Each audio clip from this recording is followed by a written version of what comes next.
Nous sommes le 3 janvier 1889 à Turin, un homme court à toute vitesse dans la rue. Avec une longue et épaisse moustache, son corps frêle se précipite sur un cheval qui est fouetté par son cocher. Il enlace l'animal, tombe en sanglots et repousse ceux qui tentent de faire du mal à la pauvre bête. Son logeur le ramène chez lui et il reste enfermé pendant 2 jours avant de sombrer dans une crise de démence pour les 11 dernières années de son existence. Plongeons ensemble dans l'histoire du philosophe qui se définissait comme de la dynamite, celui qui a tué Dieu de ses propres mains et qui a peut-être vécu la vengeance de celui-ci pour son crime. Bienvenue dans la vie explosive du philosophe Friedrich Nietzsche. Nietzsche naît le 15 octobre 1844 à Rocken, un petit village de Saxe-Prussienne, donc c'est l'actuelle Allemagne. Son père, Karl Ludwig Nietzsche, est un pasteur luthérien respecté et sa mère, Franziska Weller, est issue d'une famille également pieuse et bien établie. Friedrich est le premier de 3 enfants. Il a une sœur, Elisabeth, et un frère, Joseph, qui malheureusement meurt en bas âge. Son père est un grand ambitieux, notamment spirituellement, et il repose de grands espoirs envers son fils. Dites-vous que son père donne à son fils le prénom du roi de Prusse, Friedrich Wilhelm.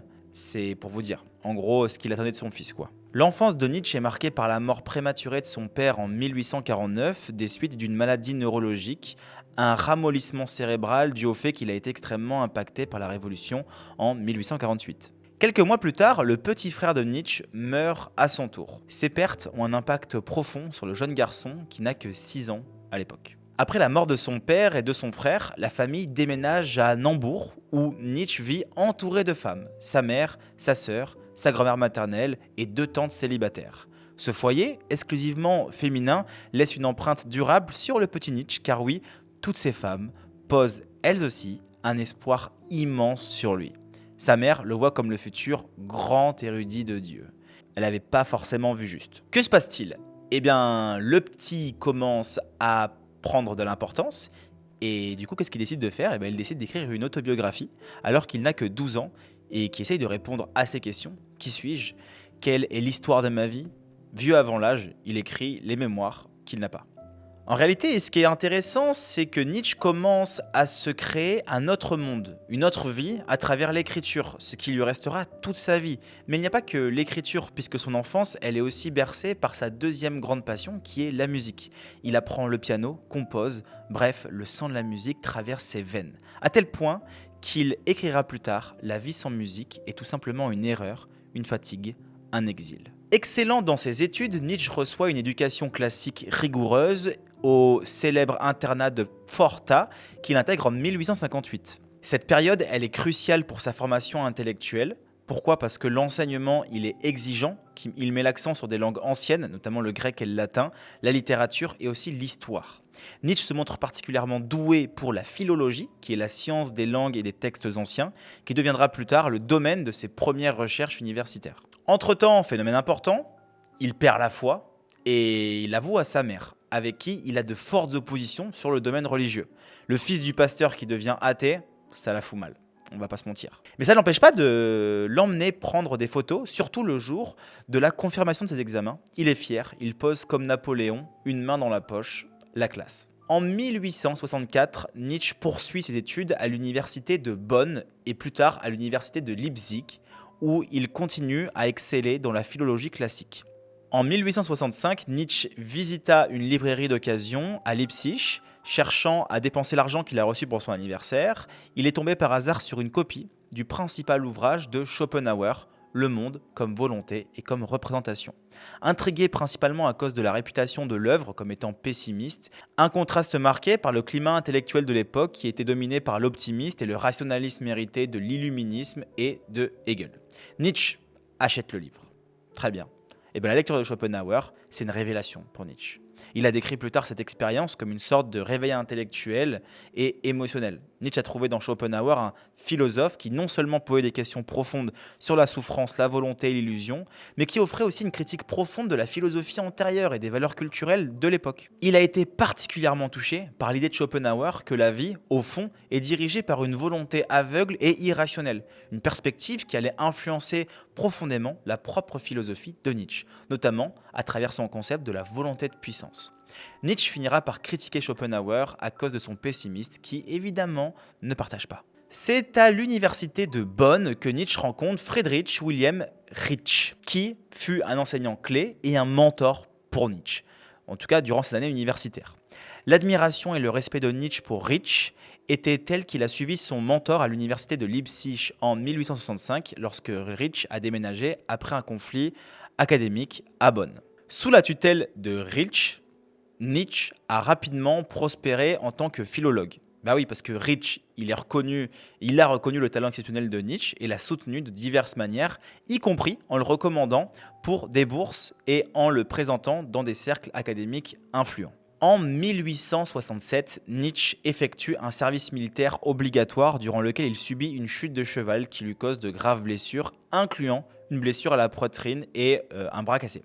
Ces blessures, elles le conduisent à être réformé, lui permettant de retourner à ses études universitaires. Et durant cette période, il rédige également ses premiers travaux philosophiques et philologiques. C'est aussi à Leipzig que Nietzsche se lie d'amitié avec Richard Wagner, dont il partage les critiques de la modernité et l'admiration pour la Grèce antique. Vous allez voir que ça ne va pas rester comme ça. Le soutien de son instituteur a été crucial pour les premiers succès académiques de Nietzsche.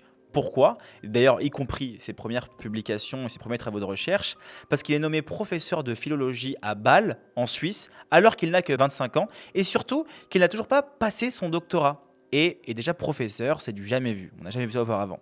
Et Nietzsche, évidemment, il accepte le poste, s'installe à Bâle, où il enseignera pendant une décennie. C'est en 1872, alors âgé de 28 ans, que Nietzsche publie l'un de ses premiers ouvrages intitulé La naissance de la tragédie. Cet essai est une réflexion critique sur la genèse de l'art et plus précisément de la tragédie grecque. Nietzsche, qui n'hésite pas à critiquer des auteurs comme Socrate et son obsession pour la rationalité, est discrédité auprès de ses confrères philologues. Ce livre, il explore les origines et la signification de la tragédie grecque, introduisant des notions de l'apollinien et du dionysiaque comme force artistique et psychologique opposées mais complémentaires. Ces concepts deviendront centraux dans son œuvre ultérieure, explorant les dynamiques de création et de destruction dans la culture et la psychologie humaine. D'ailleurs, c'est un concept qui est extrêmement intéressant dans cet ouvrage, c'est son idée de l'apparence. Il faut savoir qu'à l'époque, les Grecs jugeaient la profondeur d'une âme par son apparence, d'où le fait que la beauté est un facteur extrêmement important. Et Nietzsche dit « les Grecs sont superficiels par profondeur ». Alors comme ça peut paraître bizarre, mais en gros pour Nietzsche, il n'y a pas de profondeur, il n'y a que de la surface. Je développerai si vous voulez dans une autre vidéo, mais les Grecs étaient des maîtres de l'apparence, de l'art et de la surface, des domaines qu'ils ne négligeaient ni minimisaient, mais qu'ils célébraient en tant que composante vitale de la vie. Ce qu'il entend par superficiel par profondeur est que les Grecs reconnaissaient la douleur, la souffrance et les tragédies de la vie, mais choisissaient de répondre à ces réalités non pas par désespoir, mais par une affirmation joyeuse de la vie à travers la beauté, l'art et les festivités. Il faut savoir que le concept dionysiaque et apollinien chez Nietzsche est primordial. J'ai déjà fait des épisodes sur Nietzsche, vous pouvez aller voir si vous voulez. Je vous en ferai d'autres pour vous expliquer ces notions. On se concentre vraiment sur la vie de l'auteur et non pas sur sa philosophie en tant que telle. Mais ce sont deux forces qui s'opposent. Pour faire très simple, l'apollinien était l'ordre, le dionysiaque était le désordre. Et donc du coup, Nietzsche, lui, pensait être possédé, notamment lorsqu'il écrivait, par le démon dionysiaque, qui l'emmènera peut-être à la folie, peut-être pas, mais en tout cas, c'était là-dessus qu'il a créé un des premiers concepts, qui est le concept du tragique. Et on reverra ça un peu plus tard. Mais du coup, avec cet ouvrage, donc La naissance de la tragédie, Nietzsche se fait des ennemis. Bah oui, parce qu'il est philologue et il écrit un livre qui n'est ni de la philosophie, ni de la philologie. Il est donc critiqué par l'un et par l'autre. Il défie les valeurs imposées par la société. Du grand Nietzsche, on fait mal à la société. Son amitié pour Richard Wagner continue de se développer durant ces années et il fréquente régulièrement le compositeur et sa femme du nom de Cosima à leur résidence de Tribschen en Suisse. Cette relation est centrale dans sa vie et son développement intellectuel. Nietzsche admire Wagner pour sa capacité à renouveler l'art musical et pour ses visions artistiques et culturelles qui cherchent à raviver l'esprit tragique des Grecs à travers l'opéra moderne. Mais il faut savoir que quand Nietzsche rencontre Wagner, Wagner a 56 ans. C'est l'âge que le père de Nietzsche aurait eu s'il était vivant. Donc peut-être que ça y a joué aussi. Cependant, la relation avec Wagner se détériore progressivement et principalement en raison des divergences idéologiques et personnelles. Bah oui, parce que Nietzsche il commence à critiquer ce qu'il perçoit comme les excès wagnériens, notamment le culte de la personnalité et l'adhésion de Wagner à des idées antisémites et nationalistes, que Nietzsche trouve moralement répréhensible et intellectuellement régressive.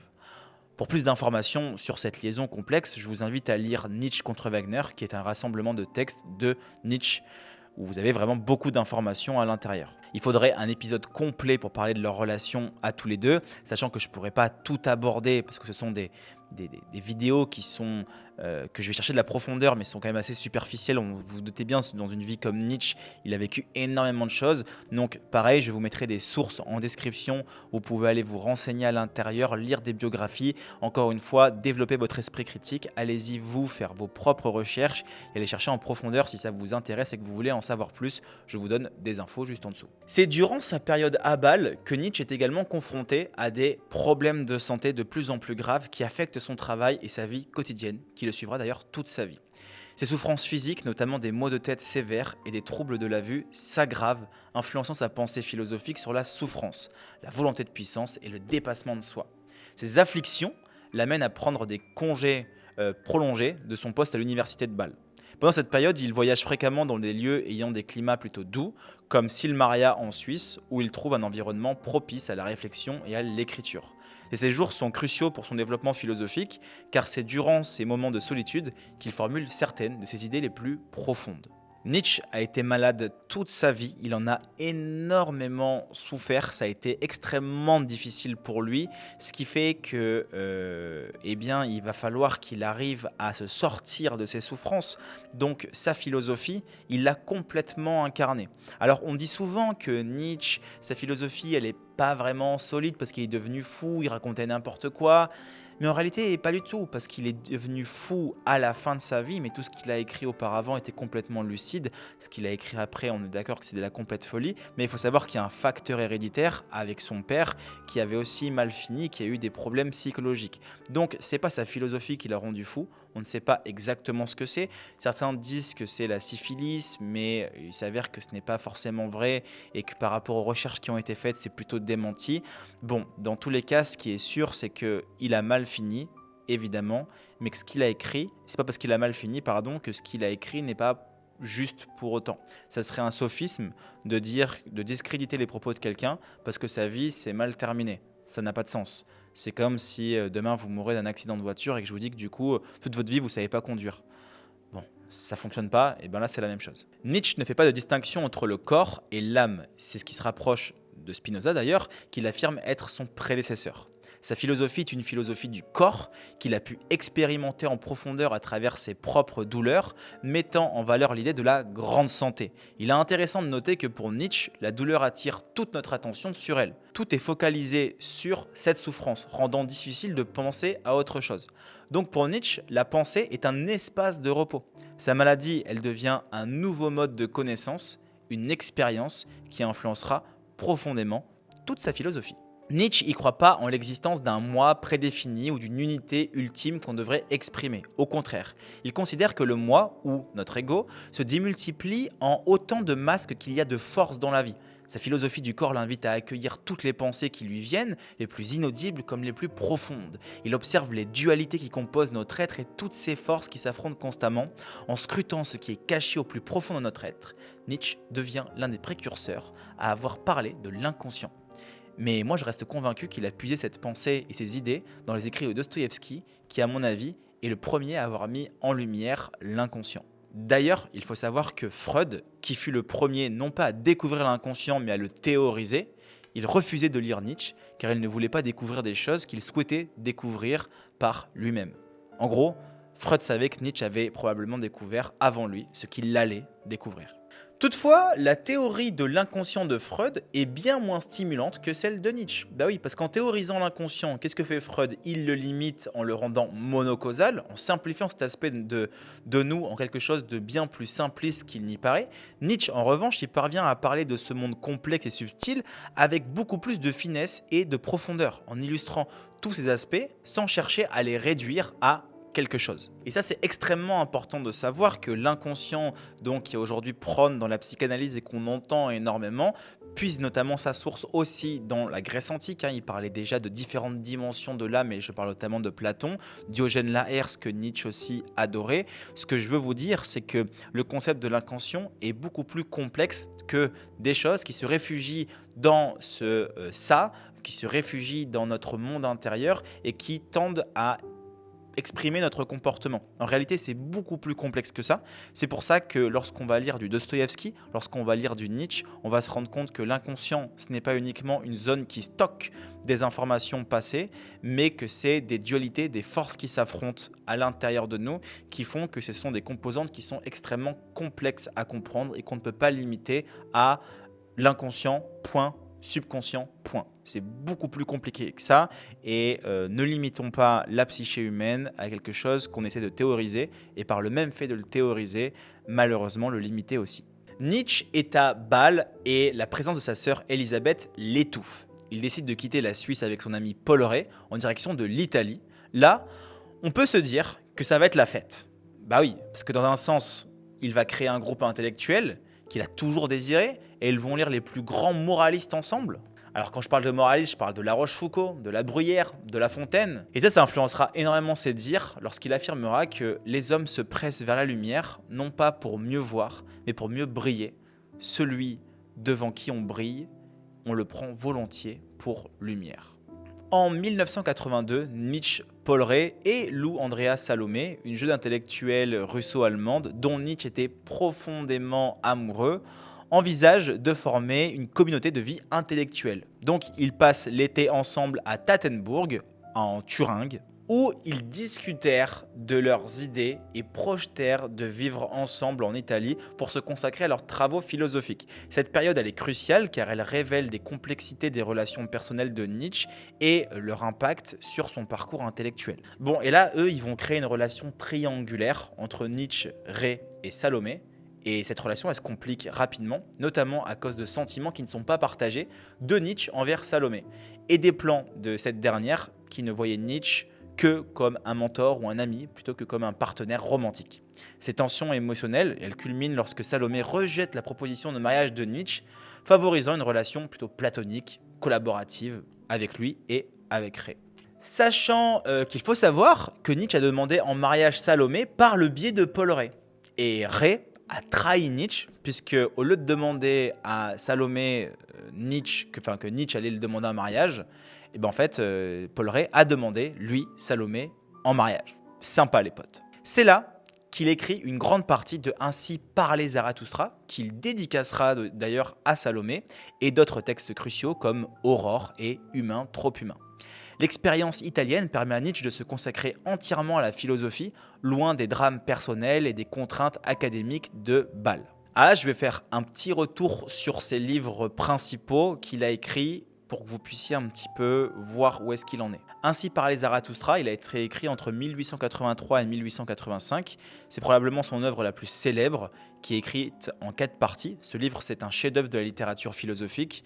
Il utilise un style plutôt prophétique et poétique, et Nietzsche développe des concepts clés, tels que son idée du surhomme, de l'éternel retour et la mort de Dieu. Zarathustra, il a été commencé à Rapallo en Italie en 1882 et Nietzsche a continué à travailler sur les volumes suivants lors de son séjour à Nice à Silmaria. Ensuite, en 1886, il écrit Par-delà le bien et le mal, qui a été principalement écrit à Silmaria. Cet ouvrage, il marque un tournant dans la pensée de Nietzsche, parce qu'il approfondit sa critique des bases de la morale et de la philosophie traditionnelle. Le livre est composé d'aphorismes violents, de discussions plus longues qui contestent les préjugés des philosophies antérieures et modernes. Ensuite, un livre que j'adore, en 1887, qui porte le nom de La généalogie de la morale. C'est un livre qui est également rédigé en grande partie à Silmaria et qui suit par-delà le bien et le mal. Il offre une critique historique et philosophique sur les valeurs morales.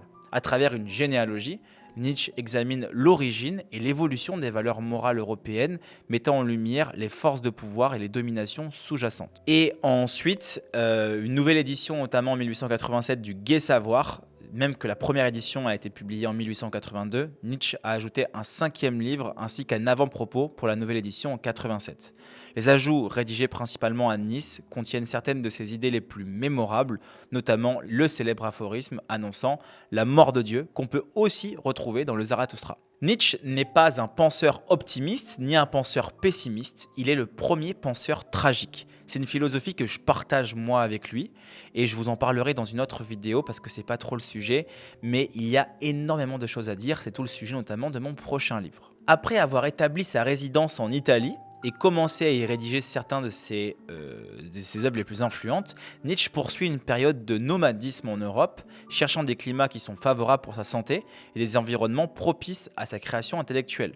Cette période, elle marque également une intensification dans son isolement social et philosophique, bien qu'elle soit paradoxalement l'une des plus productives de sa vie. C'est en 1888 que Nietzsche réside principalement à Turin, en Italie. Cette année, elle est exceptionnellement prolifique parce qu'il écrit 4 textes critiques qui pousseront sa pensée encore plus loin dans l'analyse de la culture moderne et de ses malaises. Le crépuscule des idoles, c'est un ouvrage qui m'a fait perdre moi la foi.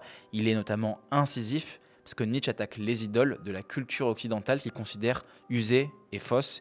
Il y résume ses sens critiques antérieurs de la philosophie de la morale, de la religion, de tout un style vif et sarcastique qui préfigure des aphorismes, des écrits magnifiques. Il y a aussi l'Antéchrist, c'est un texte qui s'attaque à la chrétienté comme Nietzsche la comprend. C'est une critique virulente des fondements de la religion chrétienne qu'il juge antithétique aux valeurs de la vitalité, de la santé qu'il prône. Il y dépeint un christianisme comme une religion de faiblesse, de nihilisme, en opposition directe avec la philosophie du surhomme et de l'affirmation de la vie. Et enfin, Ecce Homo, qui est rédigé en octobre 88. C'est un ouvrage qui est autobiographique où Nietzsche examine rétrospectivement ses propres écrits et leur signification. C'est un exemple de sa pensée et de son apogée, mais également un indice de son déclin mental imminent. Le titre « Voici l'homme » est une référence ironique à Pilate, présentant Jésus fustigé à la foule, et Nietzsche l'utilise pour présenter sa propre philosophie et sa personnalité. La fin de l'année 88 marque aussi le début de la fin pour Nietzsche en termes de santé mentale. Parce que c'est en janvier 1989 qu'il subit un effondrement nerveux en public à Turin, événement lors duquel il se précipite pour protéger un cheval d'être fouetté, s'enlace autour de lui en pleurant, il perd progressivement la raison. Après cet incident, il envoie une série de lettres délirantes à divers amis et connaissances, connus sous le nom de billets de la folie. Rapidement, Nietzsche est rapatrié en Allemagne où il passera le reste de sa vie sous la garde de sa mère puis de sa sœur Elisabeth après la mort de celle-ci. Durant ces années, il est largement incapable de fonctionner de manière indépendante et il vit dans un état de détachement du monde réel. Elisabeth, elle va en profiter parce qu'elle va prendre en charge ses écrits, elle éditera ses œuvres complètes et elle va façonner sa réception posthume, souvent de manière controversée. Nietzsche meurt alors le 25 août 1900 à Weimar des suites d'une pneumonie et d'un probable cancer du cerveau. Elisabeth, fervente nationaliste allemande et antisémite, n'a pas hésité à réinterpréter et à modifier les écrits de son frère pour les faire correspondre à ses propres idéologies. Elle a notamment été impliquée dans la création du Will to Power, comme une pseudo-œuvre de Nietzsche compilant des notes et des fragments inédits, et une forme qui semblait soutenir une idéologie plus structurée, radicalisée. Ça incluait des éléments de suprématie raciale et d'impérialisme. Surtout que quand on connaît Nietzsche, il est vraiment anti-idéologique. C'est-à-dire que lui, l'antisémitisme, il est anti-antisémite, il est vraiment à l'opposé de toutes ces grandes idées-là. Il a énormément été controversé, mais c'est très mal connaître Nietzsche. Il s'est attaqué aux religions en tant que telles, mais il ne s'est pas forcément attaqué aux religieux, ce qui n'est pas tout à fait la même chose. Il faut rappeler que Nietzsche fait une généalogie de la morale et non pas une morale. C'est plutôt même une anti-morale. Et ce que je veux dire par là, c'est que c'est important de se dire que tous ces écrits qu'il y a eu auparavant, ils ont été manipulés, une partie par sa sœur. Mais alors, c'est pour ça que ça me paraissait important de vous raconter maintenant et de vous dire comment est-ce que ça a été rétabli. Parce qu'on dit, ok, ça a été manipulé par sa sœur, mais comment est-ce qu'on a su que justement ces écrits n'étaient pas vraiment les siens? Il faut savoir qu'il y a des versions qui ont été manipulées des pensées de Nietzsche et qui ont été utilisées pour le présenter comme un précurseur de l'idéologie nazie.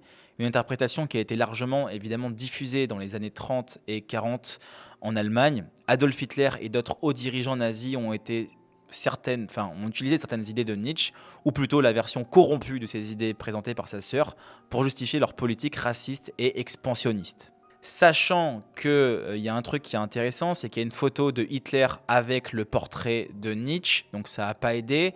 Mussolini qui avait financé la protection de ses œuvres, et Hitler par la suite qui lui aussi a financé, ça a pas aidé quoi. La restauration de la véritable pensée de Nietzsche a commencé sérieusement après la Seconde Guerre mondiale avec la réévaluation de ses écrits et de sa philosophie. Des philologues et des philosophes conscients des distorsions apportées par Élisabeth et par l'usage propagandisme du régime nazi ont entrepris de revenir aux textes originaux. Un effort systématique pour éditer et publier les œuvres complètes de Nietzsche dans une formule fidèle à ses manuscrits originaux a été mené, notamment avec la publication de la Christliche Gesamtausgabe, c'est une édition complète. Je suis pas allemand, c'est difficile pour moi de dire ça. Mais c'est une édition qui a tenté de reconstituer l'ensemble des écrits de Nietzsche à partir de ses notes, brouillons et publications autorisées par lui-même. Et ce travail, il a permis de clarifier de nombreux aspects de sa pensée qui avaient été obscurcis ou déformés par des éditions antérieures. Grâce à ces efforts, il est devenu clair que bien que Nietzsche critiquait certaines pratiques juives, il était également critique envers le christianisme et d'autres systèmes de croyances. Ces attaques étaient souvent dirigées contre ce qu'il percevait comme des moralités d'esclaves, des morales d'esclaves, ou en gros des mentalités de victimes, qu'il associait à la fois au judaïsme et au christianisme dans leur forme institutionnelle. Nietzsche était en fait un critique de l'antisémitisme de son époque qu'il voyait comme une manifestation de faiblesse et de décadence. La compréhension moderne de Nietzsche est donc celle d'un penseur complexe et souvent contradictoire, dont les idées ont été parfois récupérées pour des causes qu'il n'aurait probablement pas soutenues. Sa philosophie, riche en multifacettes, continue d'être un sujet de recherche et de débat intense, illustrant comment l'interprétation des idées philosophiques peut être influencée par des contextes historiques et politiques. Nietzsche, il vit avec nous quotidiennement. Nietzsche, il nous accompagne. Nietzsche, il est sujet à plein de fausses interprétations. Il est utilisé chez les grands sportifs, dans les médias, dans les coachs. On l'utilise de partout sans vraiment comprendre sa philosophie qui est beaucoup plus complexe qu'on ne peut l'imaginer. En fait, il y a ce que dit Nietzsche et Nietzsche, il faut savoir lire entre les lignes, il faut savoir lire plus en profondeur. L'homme qui disait qu'il n'y a pas de profondeur, il n'y a qu'une surface, que les Grecs étaient profonds, ils étaient profonds parce qu'ils étaient superficiels. Et bien ici, on se rend compte que Nietzsche est profond aussi parce qu'il est superficiel, mais surtout parce qu'il nous invite à aller chercher plus loin, à aller chercher derrière les mots. On touche à la fin de cette dernière vidéo, je vous invite à me dire en commentaire ce que vous en avez pensé. Vos commentaires sont extrêmement importants pour moi, je les lis tous.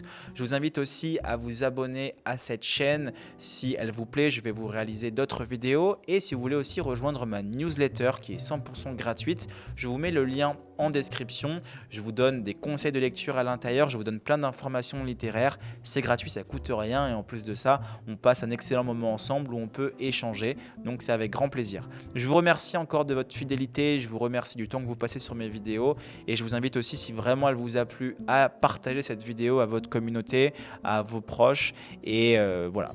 Dites-moi aussi au passage en commentaire si vous voulez d'autres auteurs et lesquels vous plairait, l'avis de qui est-ce que vous aimeriez entendre. Je vous remercie, passez à tous une excellente journée, soirée, matinée, bye bye.